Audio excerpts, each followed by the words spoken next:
Hi friends, అందరూ ఎలా ఉన్నారండి? Welcome to my channel. Friends, ఈ రోజు నేను చూపించబోయే డిష్ ఏంటంటే పెసర పునుకుల పులుసు అండి. ఫ్రెండ్స్, నేను ముందుగా పెసర పునుకులను పత్తి తీసుకున్నానండి. పెసర పునుకుల వీడియో సపరేట్గా మన ఛానల్లో ఉంది, తప్పకుండా చూడండి ఫ్రెండ్స్. తర్వాత పెసర పునుకుల పులుసుకి మనకు కావాల్సిన పదార్థాలు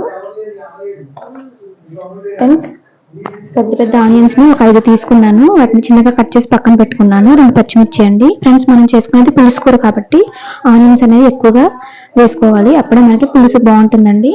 అలాగే పెద్ద టమాటాని 2 తీసుకున్నాను, ఇలాగా చిన్నగా కట్ చేసి పెట్టుకున్నానండి. మనకి ఈ పులుసు కూరకి టమాటా అనేది బాగా టేస్ట్ ఉంటుంది అనమాట, అందుకని ఎక్కువ వేసుకోవాలి.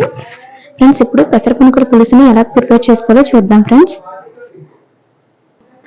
పెసర పునుకుల పులుసుని ప్రిపేర్ చేసుకోవడానికి ముందుగా స్టవ్ ఆన్ చేసేసుకొని ఒక కడాయి పెట్టేసుకొని అందులోకి 3 స్పూన్ల దాకా ఆయిల్ వేసుకోవాలి.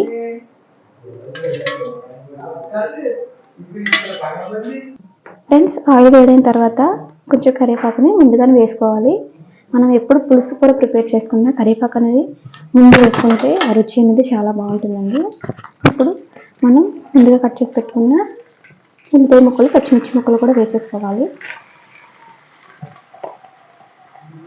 ఫ్రెండ్స్, ఉల్లిపాయ మగ్గడం కోసం మనం ఒక 1 స్పూన్ దాకా సాల్ట్ వేసుకోవాలి. ఒకసారి బాగా కలుపుకొని మూత వేసేసుకుంటే మనకి బాగా మగ్గిపోతుందండి ఆనియన్. ఫ్రెండ్స్, ఆనియన్ కొంచెం మగ్గిన తర్వాత టమాటా ముక్కలు వేసేసుకోవాలండి. టమాటా కూడా బాగా మగ్గాలి, మనకు బాగా మగ్గితే పులుసులో బాగా కలుస్తుంది, గ్రేవీ బాగా వస్తుందండి.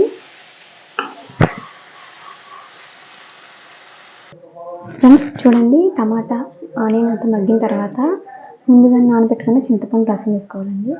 మనం టేస్ట్కి సరిపడా వేసుకోవాలి, టమాటా వేసాం కాబట్టి చూసుకొని వేసుకోవాలి. వేసుకున్న తర్వాత ఇందులోకి వాటర్ అనేది యాడ్ చేసుకోవాలి. ఫ్రెండ్స్, ఇప్పుడు దీంట్లోకి ఒక 1/2 స్పూన్ దాకా పసుపు, 1 స్పూన్ కారం వేసుకోవాలి. ఫ్రెండ్స్, చూడండి, ఈ విధంగా పులుసు మరుగుతున్న టైంలో పునుకులు వేసేసుకోవాలండి. పునుకులు వేసేసుకొని పులుసు సిమ్లో పెట్టుకోవాలి. ఫ్రెండ్స్, ఇలాగా పునుకులు మనకి పులుసు ఇలా ఉడకడం వల్ల లోపల పునుకులోకి ఉప్పు, కారం, పులుపు అన్నీ వెళ్తాయి, బాగుంటుందండి. ఇప్పుడు మనం ఇదే టైంలోనే ఉప్పు, కారం, పులుపు అన్నీ లేదా సరిపోయిన చూసుకుని వేసేసుకుంటే మనకి పెసర పులుసు రెడీ అయిపోతుందండి. ఒక 5 మినిట్స్ మనం ఇలాగా ఉడికించుకుందాం. ఫ్రెండ్స్, చూడండి, ఇంకా ఫైనల్గా పెసర పులుసు అయితే చూడండి మనకి ఉడికిపోయింది అనమాట. ఇప్పుడు స్టవ్ ఆఫ్ చేసేసుకుందాం, లేకపోతే పులుసు ఇంకా దగ్గర పడిపోతుందండి. మనకి ఇలాగా ఈ కన్సిస్టెంట్లో అయితే పులుసు సరిపోతుంది అనమాట. చూడండి, మనం ఇందాక వేసిన దానికి ఇప్పటికి పునుకు అనేది పెద్ద సైజ్ అయిందంటే పులుసు అంతా లాక్కుందండి పునుకు, అప్పుడు చాలా బాగుంటుంది. ఇప్పుడైతే స్టవ్ ఆఫ్ చేసేసి మనం సర్వింగ్ బౌల్లోకి నేను పునుకులు కూడా తీసి చూపిస్తానండి.